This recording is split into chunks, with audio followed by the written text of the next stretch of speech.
Olá, estive aguardando sua visita. Para não perder nossos próximos encontros aqui na biblioteca, peço a gentileza de clicar no botão de inscrição. Sua companhia é muito valorizada. Helena Castro verificou o seu relógio de pulso dourado pela quinta vez em 20 minutos. O ponteiro marcava implacavelmente o tempo perdido, 40 minutos de atraso.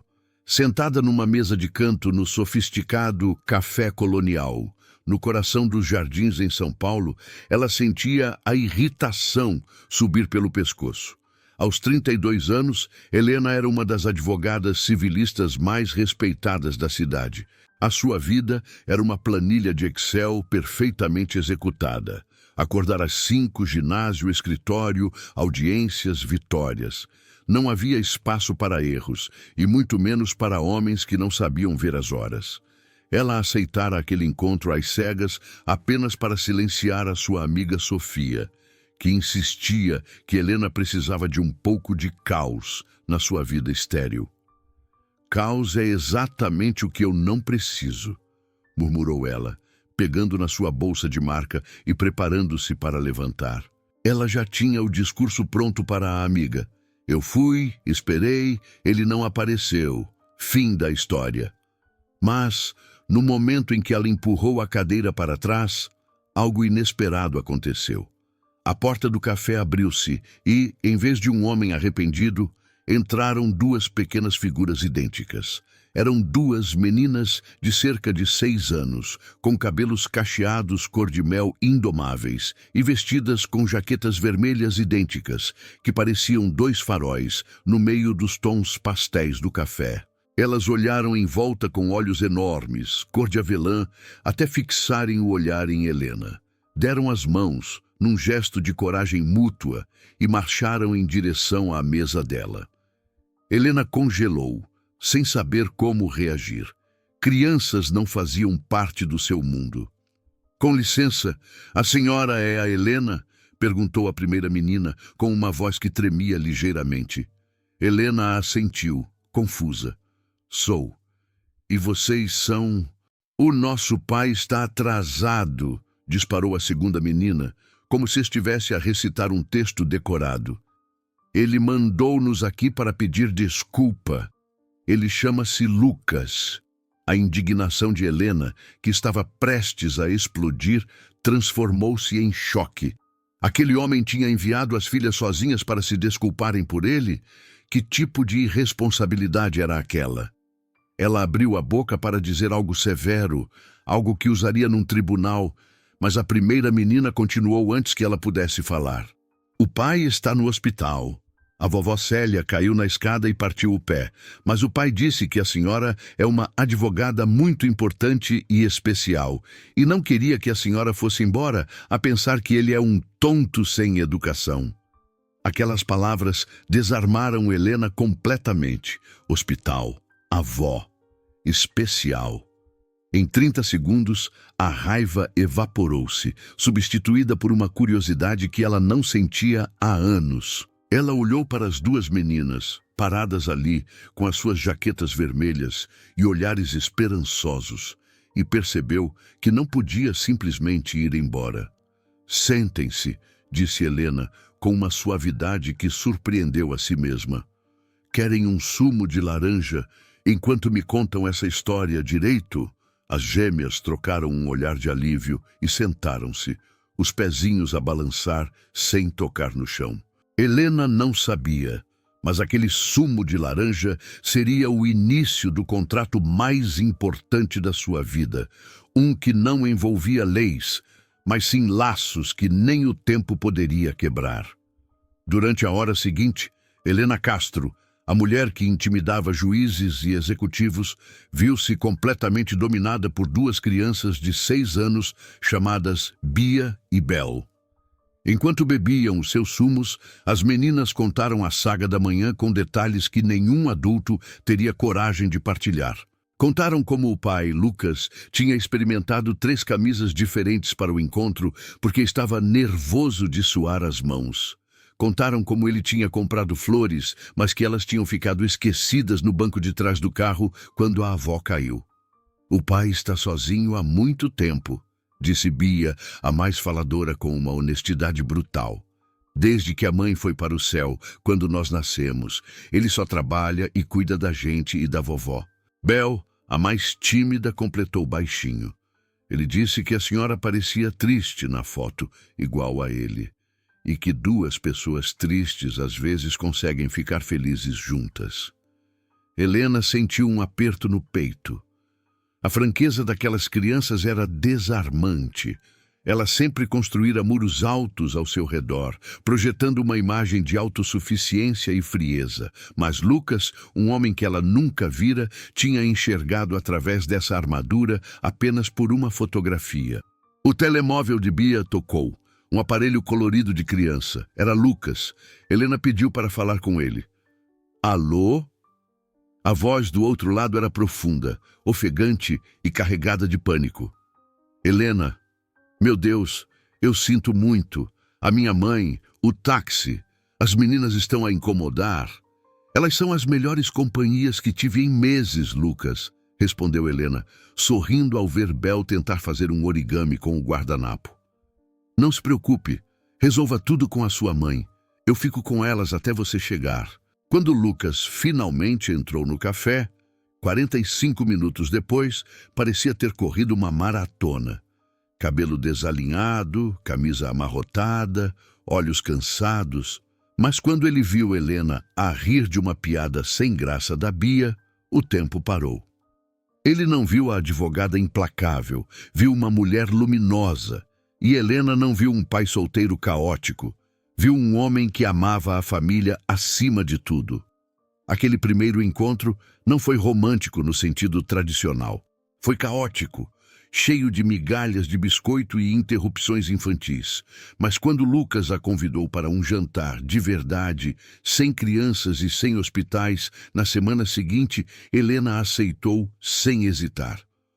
O segundo encontro foi num restaurante intimista na Vila Madalena. Lá, descobriram que as suas feridas eram compatíveis. Helena falou sobre o noivado rompido que a tornara cética. Lucas falou sobre o luto de perder a esposa, Marina, no parto, e a luta para ser pai e mãe ao mesmo tempo. Não houve jogos, nem máscaras, apenas duas almas cansadas de nadar sozinhas contra a correnteza. Helena percebeu que a sua vida organizada era segura, mas vazia. E Lucas percebeu que o seu coração, que ele julgava fechado para balanço, ainda tinha espaço para novas construções. A relação evoluiu com uma naturalidade assustadora.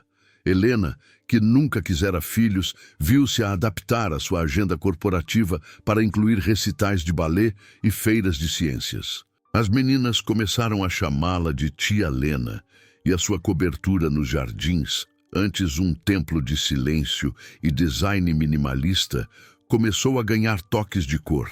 Um desenho na geladeira, um brinquedo esquecido no sofá, escovas de dentes extras na casa de banho. Mas nem tudo eram flores. A irmã de Lucas, uma mulher cética, duvidava que uma dondoca da lei aguentasse a realidade de criar duas crianças órfãs de mãe. O teste final veio 4 meses depois. Uma gripe viral forte derrubou Bia e Bel ao mesmo tempo. Lucas estava no meio de um projeto crucial de arquitetura em Campinas e não conseguia voltar a tempo devido a uma tempestade que fechou as estradas. A avó, Dona Célia, ainda recuperava do pé partido.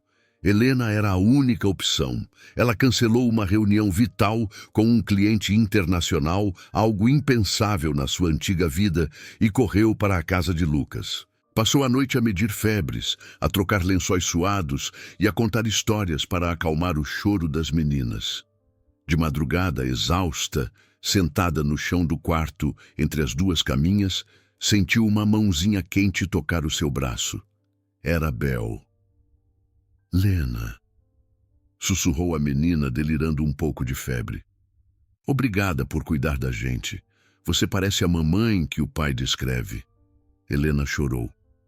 Não de tristeza, mas de uma plenitude avassaladora. Naquele momento, ela soube que não estava apenas a namorar Lucas. Ela estava a apaixonar-se por aquela família inteira. 6 meses após o incidente do café, Lucas fez o pedido. Não foi em Paris nem numa praia paradisíaca. Foi na sala de estar dele, numa terça-feira à noite, enquanto Helena ajudava as meninas com o TPC e ele dobrava roupa. Ele ajoelhou-se ali mesmo, entre os livros escolares e as pilhas de roupa lavada. Helena, disse ele, com os olhos marejados. A minha vida era um projeto incompleto até você chegar. Você não preencheu um vazio. Você construiu uma nova ala inteira no nosso coração. Quer casar comigo? E com elas? Helena olhou para as 3 caras expectantes à sua frente. As meninas pararam de escrever. O silêncio era absoluto. Sim, respondeu ela. Sim para tudo. Para o caos, para o barulho, para vocês.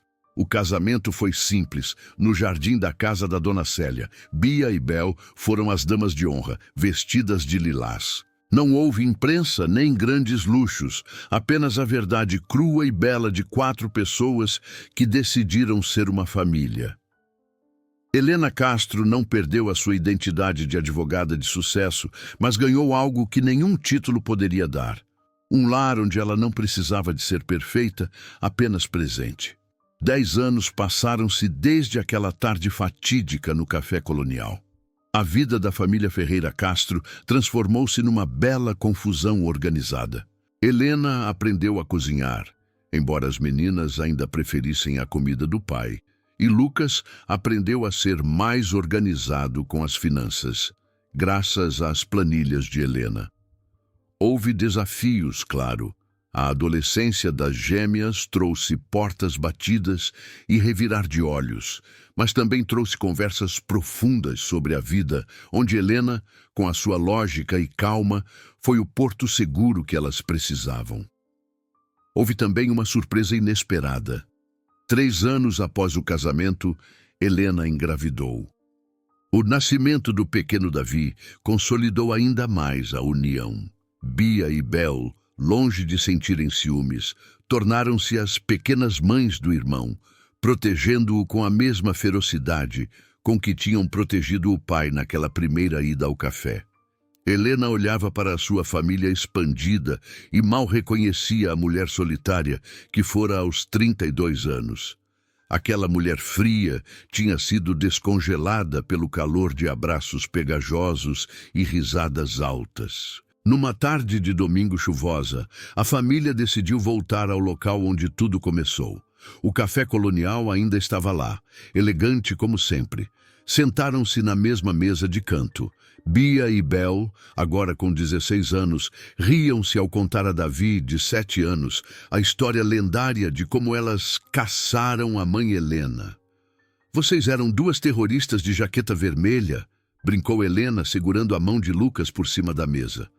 Nós éramos cupidos profissionais, corrigiu Bel, sorrindo. O pai estava em pânico. Se não fôssemos nós, ele ainda estaria a escolher a camisa. Lucas beijou a mão da esposa. Os cabelos dele tinham agora mais fios grisalhos, e Helena tinha algumas rugas de expressão ao redor dos olhos, marcas de quem sorriu muito na última década. Você arrepende-se? Perguntou Lucas baixinho, enquanto as crianças discutiam sobre que bolo pedir. De ter esperado aqueles 40 minutos? Helena olhou para ele, depois para os 3 filhos. Pensou na carreira que continuou a florescer, mas que deixou de ser o centro do seu universo. Pensou nas noites de Natal barulhentas, nas férias caóticas, no amor que a sustentava nos dias difíceis. Lucas, disse ela, com a certeza de quem ganhou a causa mais difícil da vida. Eu teria esperado 40 anos. E ali, rodeada pelo barulho da sua vida imperfeita e maravilhosa, Helena entendeu finalmente. O amor nem sempre chega num cavalo branco ou com pontualidade britânica. Às vezes, ele chega atrasado, trazido pela mão de 2 crianças corajosas, provando que os melhores roteiros são aqueles que a gente não planeia. A advogada que controlava tudo tinha aprendido a maior lição de todas. Deixar a vida acontecer foi a melhor decisão que ela nunca tomou.